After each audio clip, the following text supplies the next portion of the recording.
Good morning, students.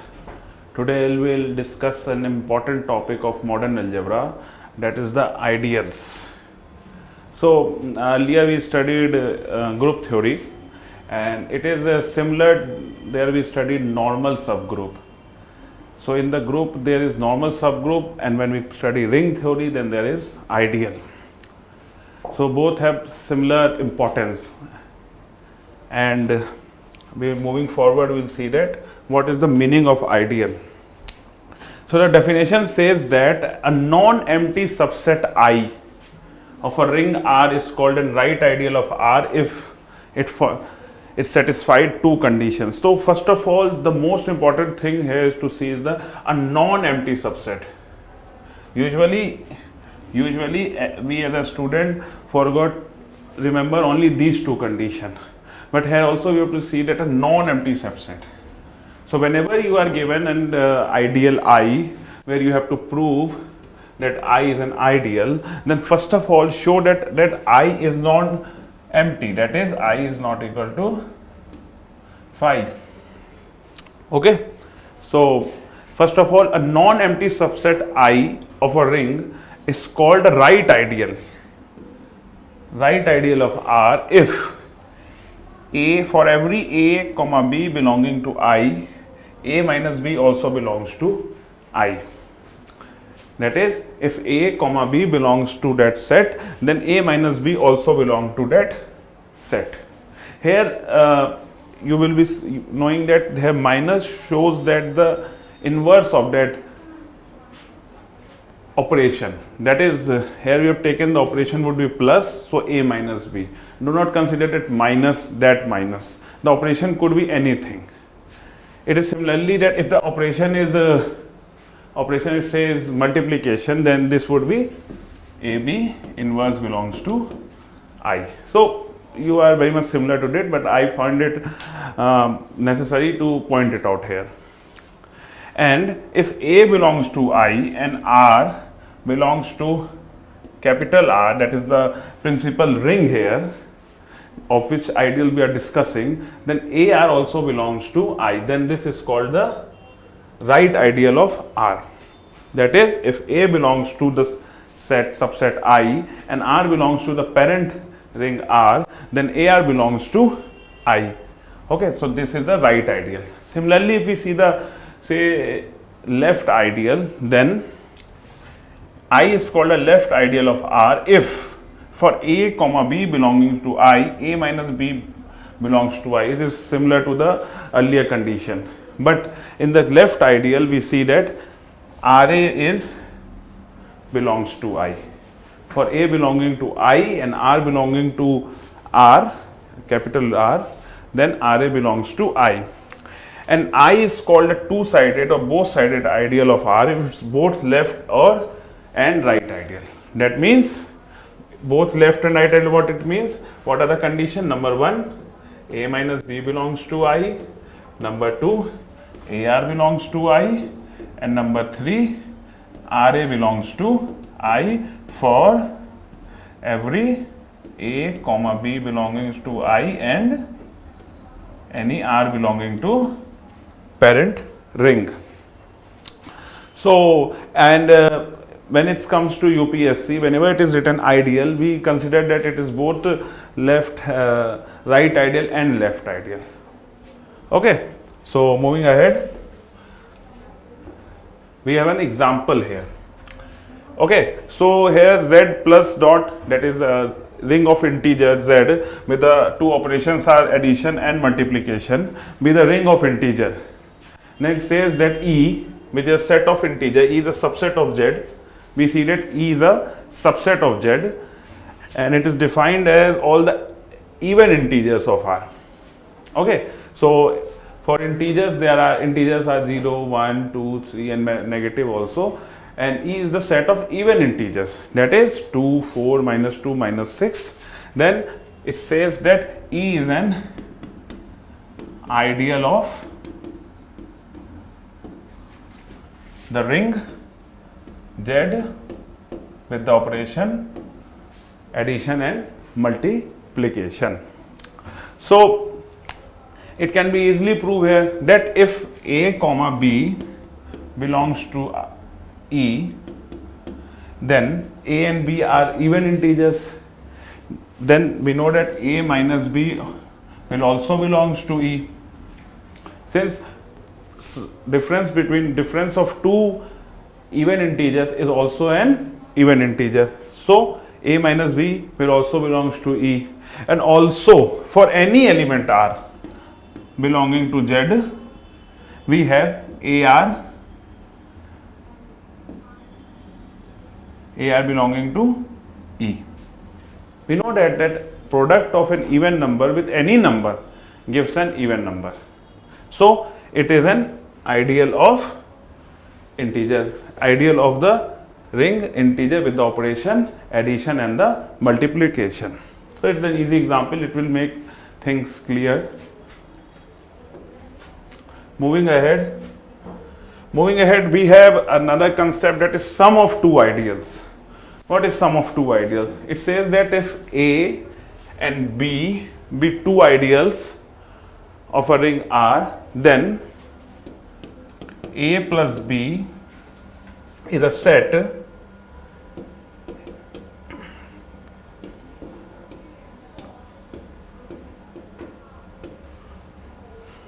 then A plus B is a addition of those two elements, from one from A and another from B, and this is defined as A plus B, which is called the sum of ideals of A and B. Okay, now moving ahead, there's a theorem here which we need to prove, is that if A and B are two ideals of R, then A plus B is an ideal of R containing both A and B. Okay, we have to prove that if A and B are two ideals of R, then A plus B also is an ideal of R, and also it contains both A and B. Okay, so since any element, suppose, what are the three conditions we need to prove? I told you earlier only that first condition is that a non-empty set. First of all, we have to prove that A plus B is non-empty. See, normally students forget this in examination. Okay, you should note that you should never forget this. A plus B is non-empty. You shouldn't forget this. So, how do we do though? Now, clearly the inverse element, that is 0, belongs to A and 0 belongs to B. Okay, so 0 plus 0 is equal to 0 belongs to A plus B. Thus A plus B is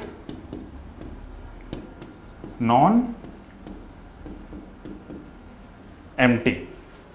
Okay, now moving on to the main conditions, which are that if x comma y belongs to an ideal I, then x minus y also belongs to that ideal. Okay, so we have proved here this like this. Okay, suppose x comma y belongs to A plus B, then we need to prove that x minus y also belongs to A plus B. So in this case, since x belongs to A plus B, this will be equal to A1 plus B1 for some A1 belonging to A and B1 belonging to B.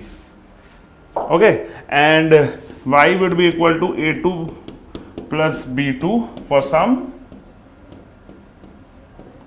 A2 belonging to A and B2 belonging to B. Okay, now x minus y would be A1 plus B1 minus A2 plus B2, that is A1 minus A2 plus B1 minus B2. Okay, now A1 minus A2 would be some element A3 of, or we could say that this belongs to A, since A is an ideal.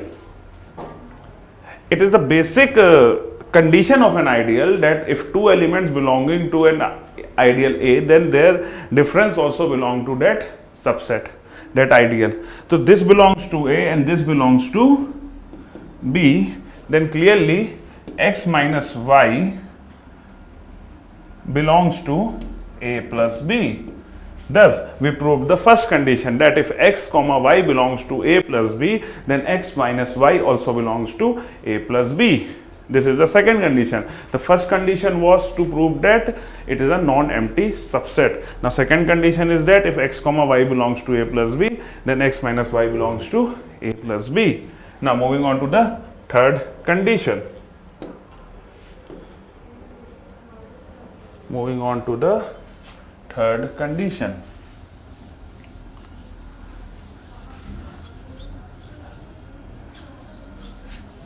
That is, we have to prove that for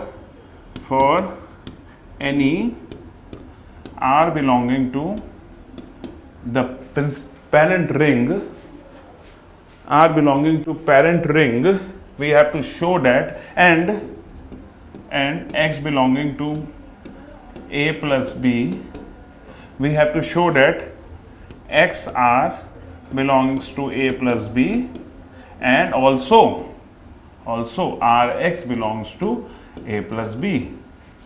Okay, one would show that it is a right ideal and one would show that it is a left ideal, but in the question it is given that we have to prove that it is an ideal of R. So whenever it is given that it is an ideal of R, we have to show that both the left and the right ideal. Okay, so x belongs to A plus B, then x would be of the form A plus B for some A belonging to capital A and B belonging to capital B. Okay, so XR would be A plus B into R, that is AR plus BR. Since distribution in the ring is possible, distributive property hold in the ring, so we could distribute it.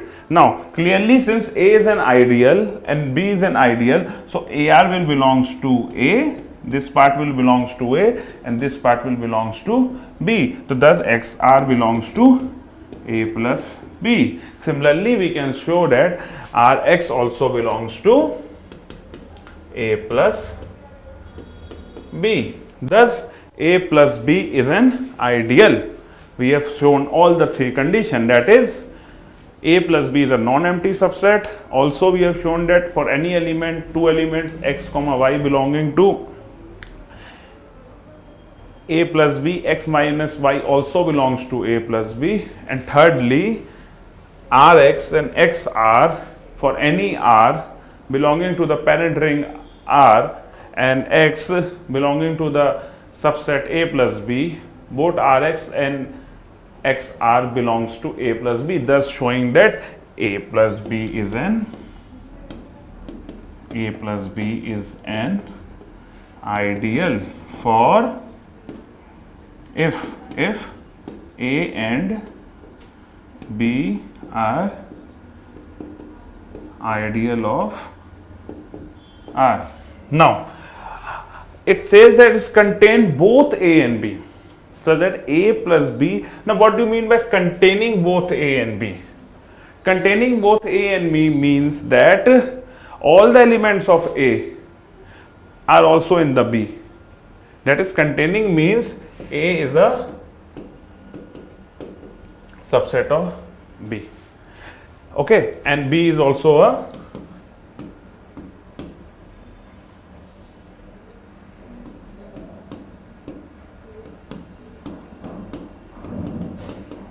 A plus B. So to prove that, suppose that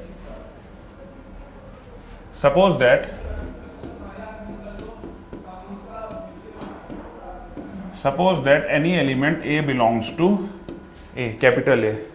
Okay, now we know that 0 belongs to B. Okay, so A plus 0 belongs to A plus B, thus A belongs to A plus B. So for every A belonging to capital A also belongs to A plus B, thus A is a subset of A plus B. Similarly, for B also, for every B, small b, I would show it here.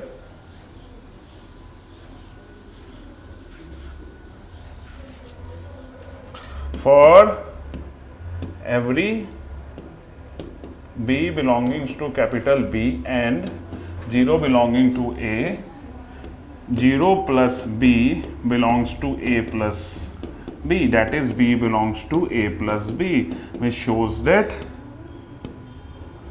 B is a subset of A plus B. Thus we have proved the question. We have proved this theorem, that firstly you showed that A plus B is an ideal of parent ring R, and secondly we have showed that both A and B belongs to A plus B. For any case, if you have to show that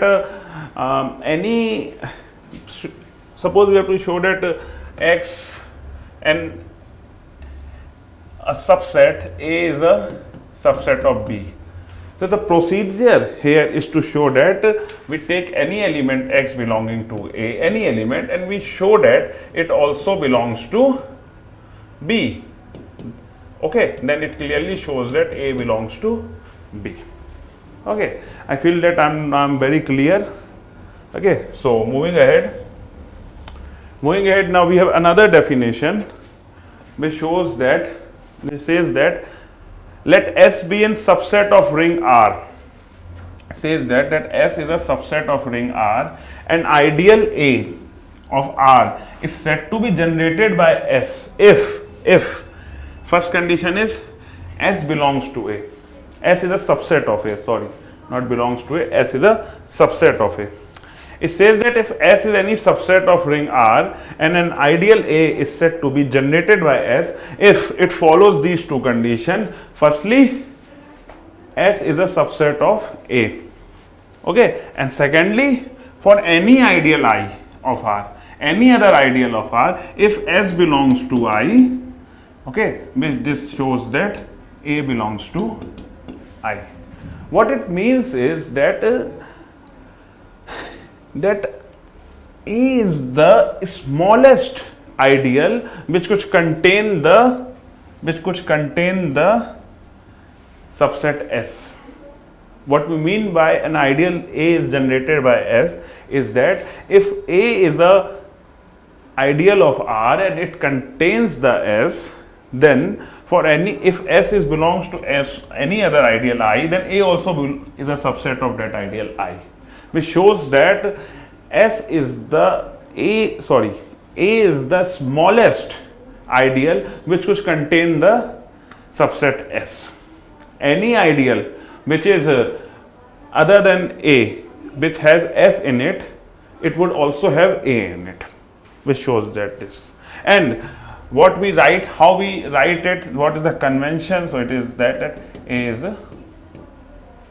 okay. This is a very important concept. It will help you understanding when we further study about principal ideals, maximal ideals, Euclidean domain, and how a single subset could generate a whole ideal, or a single element could also generate a whole ideal, which would be reading in the principal ideal when moving forward. So I'm very clear now, but I'll repeat once again that if S is be any subset of ring R, okay, an ideal A is generated by R, that if S is a subset of A, and if S belongs to any other ideal I, then it will also, then the whole A would be a subset of I.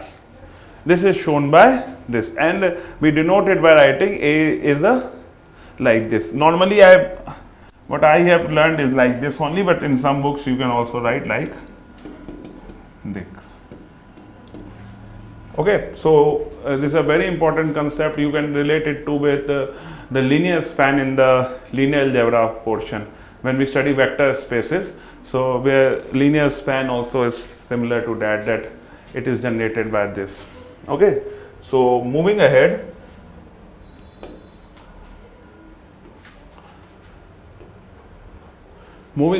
now we have a theorem here that if A and B be two ideals of a ring R, okay, so the question here it is written that if A and B are two ideals of ring R, then A plus B is generated by A union B.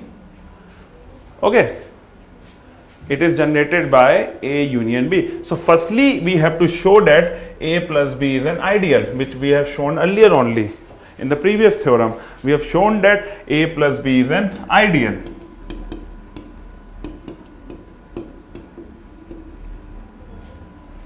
Okay, now we have to show that, now the first condition we have to prove that is A union B is a subset of A plus B. What we have to show that is if A union B is a subset of A plus B. So I told you how to prove anything is a subset of this is, suppose X belongs to A union B. Okay, then X belongs to A or X belongs to B. Okay, or it could belongs to both. Okay, so if X belongs to A, then clearly X belongs to A, then X belongs to, okay, if X belongs to A, then X plus 0 belongs to A plus B, since 0 belongs to B. Okay, then X belongs to A plus B, which shows that A intersection B is a subset of A plus B. And if we take the other case, that is X belonging to B, then we can also show that A union B belongs to A plus B. Okay, so this is a bit difficult topic. I already told you that among all the topics of UPSC Mathematics optional, modern algebra and fluid dynamics, these are two most difficult topic. So you should be very much I would say obedient in the class to understand this. Okay, so we have shown the first condition, that is A union B is a subset of A plus B. Now what is the second condition to show that A plus B is generated by A union B? Okay, so we have to show that if A union B belongs to some other ideal I, we have to show that, what we have to show, see, we have to show that A plus B also belongs to this I. Okay, we have to show that A union B also belongs to this I. Okay, so I have shown you the method how to show a subset is a set is a subset of another set. We have to take first, let X belongs to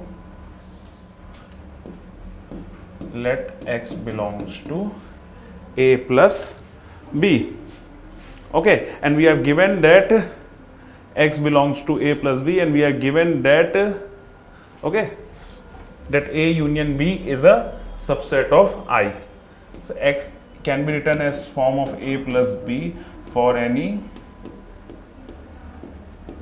A belonging to capital A and B belonging to capital B. Okay, I think I am clear that if X belongs to A plus B, then X equal to A plus B for any A belonging to capital A and B belonging to capital B.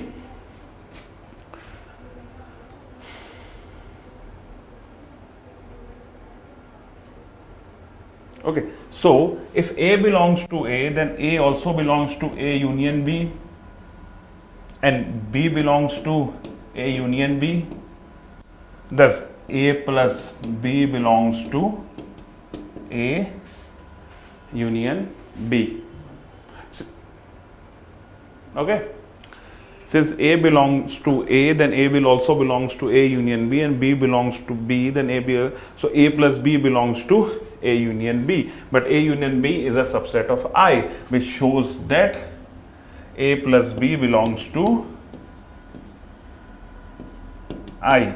Thus we have started here by A plus B is X belongs to I, and we have started with x belonging to A plus B, and as I earlier also showed that to prove that a set is a subset of another set, we first take the element of that set x belonging to A plus B, and we show that it is also the element of the largest set, of whom we have to show that it is a subset. So we have proved here that x belonging to A plus B shows that x belongs to I. Thus this means that A plus B belongs to I. Thus we have proved that if A union B belongs to an element, belongs to a subset I, then A plus B also belongs to I. Thus A plus B is generated by A union B, that is we can write like this. Okay, make sure that if this question comes in the examination, okay, so first of all you should prove that A plus B is an ideal before moving ahead anything. But the first thing you should do in the examination, if this question comes like this, don't start by doing this. First of all, show that A plus B is an ideal, which I have shown in the previous theorem, so I didn't show it here. But when it's come, if this question comes in the examination, first of all show that A plus B is an ideal. Okay, and this is a difficult topic. I think you are understanding it, but moving ahead, it will be more clear and clear. Okay.